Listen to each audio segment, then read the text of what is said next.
थे, वृद्ध हो गए थे, और क्या करते थे, जंगल से लकड़ी तोड़कर लाते थे, उसको बेचकर अपना खाने जोगा रखकर बाकी गुरुदेव के चरणों में भंडारे में लगा देते थे। एक दिन नामदेव जी गुरुदेव यानी कबीर परमात्मा गुरु रूप में आए हुए थे, उनसे कहने लगे, गुरुदेव आपके दो तीन भक्त हैं, कितने निर्धन हैं, इनको कुछ धन दे दो, इनका टाइम भी पास हो जा, भक्ति भी गणी कर ले। अब परमात्मा ने सोचा कि नामदेव तो बड़क है, कति श्रद्धा बतेरी है, पर इसमें विवेक बना नहीं। अरे भक्ति करे और ये कौन से बर्तन बनाओ है। वहां से लकड़ी तोड़ी, वहां तक लकड़ी तोड़ने जाते हैं तो मंत्र करते जाते हैं, लकड़ी तोड़ के सिर पर धरी मंत्र करते आते हैं।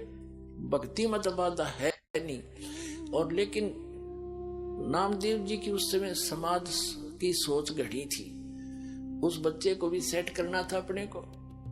तो परमात्मा ने कहा भी ठीक है, चल धन दे देता हूं, पर मैंने कोशिश बहुत करी है भाई, ये रखते नहीं धन ने, मैं देता हूं, ये सारा दान कर देते।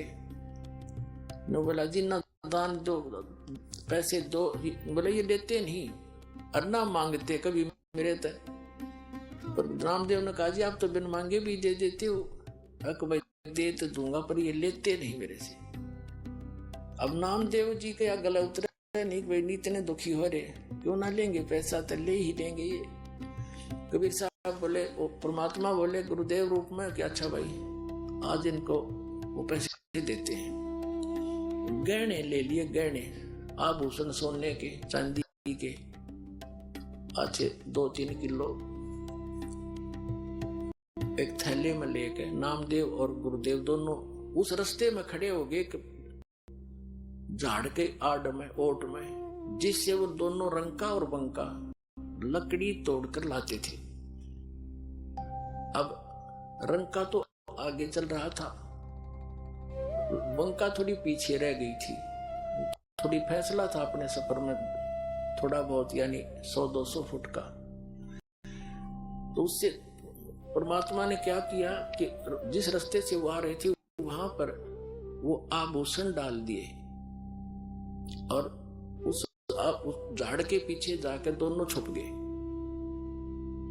अब आगे आ रहा था रंका, उसने देखा गहने पड़े हैं, और औरत जो है गहनों को देखकर लालच में आ जाती है, कहीं बंका अपने कर्म ना बिगाड़ ले।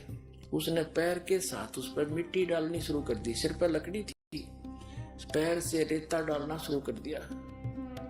अब बंका ने देखा मेरे पति रुक कैसे गए, कोई पैर में क्या हो गया इनको। उन्हें ध्यान से देखा, ये तो आभूषणों पर मिट्टी डाल रहा है। वह भी समझ गई इस बात ने, वो कहने लगी कि चलो चलो आगे, क्यों मिट्टी पर मिट्टी डाल रहे हो, आगे चलो। अब दोनों छोड़कर आगे चले गए अपना। तो परमात्मा बोले, नामदेव देख लिया तने, ना लेते मैं क्या करूं भाई। अपने आत्माओं एक दिन क्या हुआ, सत्संग चल रहा था, गुरुदेव सत्संग फरमा रहे थे,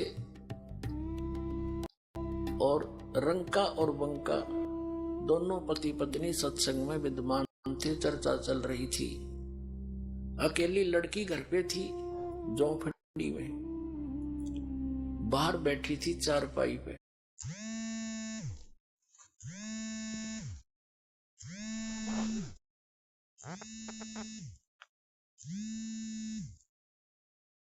वृक्ष के नीचे झोंपड़ी में आग लग गई, सारे कपड़े वपड़े वो सारे जल-जला गए।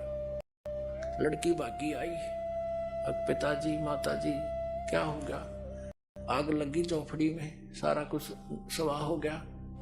बेटा ओढ़ के बच गया, एक चारपाई बच गई, बाहर रखी थी, मैं बैठी थी। न बोले उस चारपाई ने भी उसमें डाला बेटा, है वह भी जल जा, खत्म हो।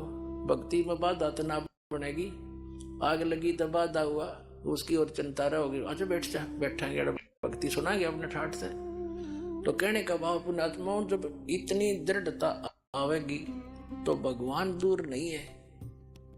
बहुत से परमाणु मालिक ने स्वयं बड़ा दिखाए हैं, कहने का भाव ये है पुण्यात्माओं, फिर नामदेव की आंखें खुली, रत तेरा गजब ये भगत ऐसे होने चाहिए।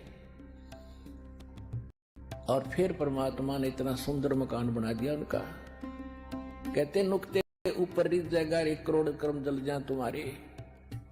तो हमने भगत बनना पड़ेगा भगवान से लाभ लेने के लिए, बकवादों से बात बने कोई नहीं, इतनी सी बात है।